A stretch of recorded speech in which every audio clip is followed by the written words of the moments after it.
प्रकृति का अध्ययन करें, प्रकृति से प्यार करें और प्रकृति के करीब रहें।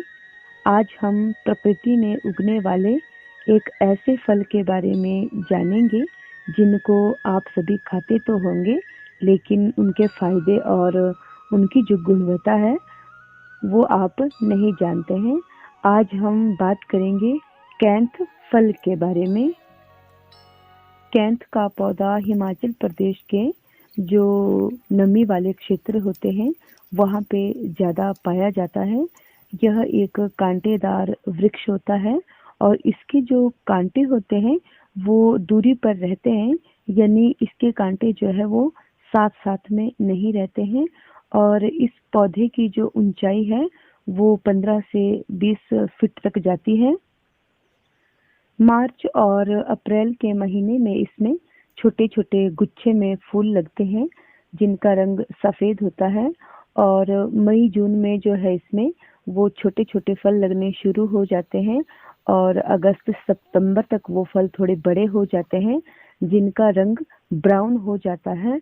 और नवंबर के महीने में आते ही ये फल पक जाते हैं और इनका रंग काला हो जाता है।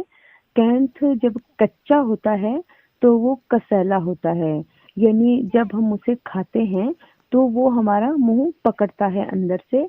और जब कैंथ का फल पक जाता है तो वो खाने में मीठा होता है।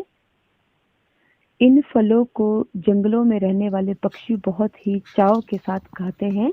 इसलिए जब पक्षी इन फलों को खाते हैं और इन्हें अपनी चोंच में लेकर उड़ जाते हैं तो इनसे ये कैंथ के फल हर कहीं पे गिर जाते हैं। और जहाँ जहाँ पर ये फल गिरते हैं वहाँ वहाँ पर कैंथ के पौधे लग जाते हैं। इसलिए कैंथ के जो वृक्ष होते हैं वो हर कहीं लग जाते हैं और इनके लगने का कारण जो है वो पक्षियों द्वारा इनका जो भोजन बनता है और पक्षियों के द्वारा जो इनका ये जो कैंथ है मुंह से गिर जाता है, जिसकी वजह से ये जो है पौधे लग जाते हैं। पेड़ पौधों को लगाने में पक्षियों का महत्वपूर्ण योगदान रहता है। इसलिए प्रकृति के सभी जीव जंतुओं से आप सभी प्रेम करें, उनकी रक्षा करें।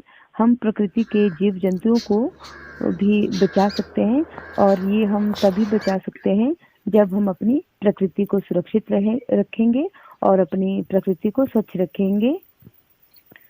कैंथ का फल जब नवंबर महीने में पक कर तैयार हो जाता है तो इसे सभी लोग बड़े ही चाव के साथ खाते हैं। और इस फल को शुगर के जो मरीज होते हैं वो भी आराम से खा सकते हैं। ये फल खाने में मीठा होता है लेकिन इससे कोई भी शुगर की समस्या नहीं होती है। और इस फल को जो है आप दिन में धूप में ही खाएं, सुबह शाम ना खाएं, क्योंकि जो कैंथ के फल की तासीर होती है वो ठंडी होती है और नवंबर के महीने में वैसे ही बहुत ठंड होती है। तो इसलिए कैंथ के फलों को आप धूप में खाएं, सुबह शाम ना खाएं। कैंथ बहुत से रोगों की औषधि भी है। अगर किसी के मुंह में जख्म हो जाए मुंह के अंदर, जिसको हम अपनी ग्रामीण भाषा में शुरुआत कहते हैं, तो कच्चे कैंथ को चबाए, उससे आपके मुंह में जो शुरुआत होती है वो ठीक हो जाती है। और हमारे घर में जो हमने गाय पशु भेड़ बकरियां पाले होते हैं, अगर कभी किसी कांटे की वजह से या झाड़ियों में किसी कारण की वजह से अगर उनकी आंख में फोला पड़ जाए तो उस फोले को ठीक करने के लिए भी कैंथ को चबाए और चबाने के बाद जो कैंथ का रस निकलता है उसे पशु की आंख में डाले तो उससे पशु की आंख में जख्म भी ठीक हो जाता है और पशु की आंख में जो फोला पड़ा होता है वो भी एकदम से ठीक हो जाता है। कैंथ के फलों को अगर हम पकाने के लिए रखें और उसके बाद उनके बीजों को निकालें तो उन बीजों से हम अपने आसपास भी बहुत से पौधे तैयार कर सकते हैं। और कैंथ के पौधों की जो विशेष बात है वो ये है कि जो हमारी नाशपाती की कलमें लगती है जनवरी के महीने में, तो वो कलम भी हम कैंथ के पौधों के ऊपर ही लगाते हैं, क्योंकि कैंथ के पौधों को सिंचाई की आवश्यकता नहीं होती है। इसीलिए अगर हम कैंथ के पौधों के ऊपर नाशपाती की कलमें करते हैं तो वो पौधे जल्दी तैयार हो जाते हैं और नाशपाती का जो पेड़ है वो जल्दी फल देने लग जाता है और नाशपाती की कलम कैंथ में सूखती भी नहीं है।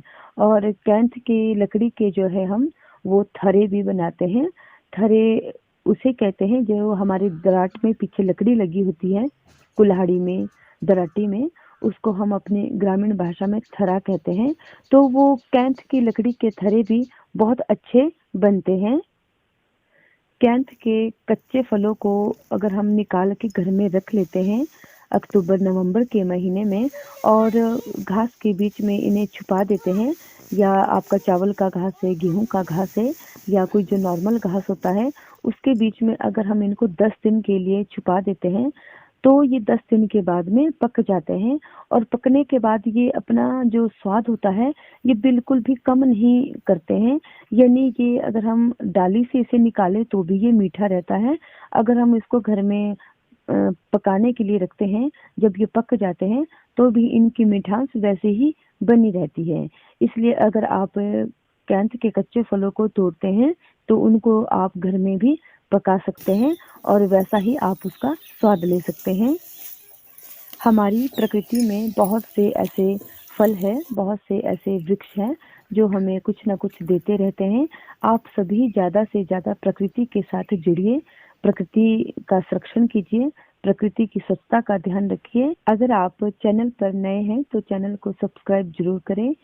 आपकी भाषा में कैंथ को क्या कहते हैं आप कमेंट बॉक्स में ज़रूर लिखें। एक नई जानकारी के साथ फिर मिलेंगे। तब तक के लिए जय हिंद, जय भारत, जय हिमाचल।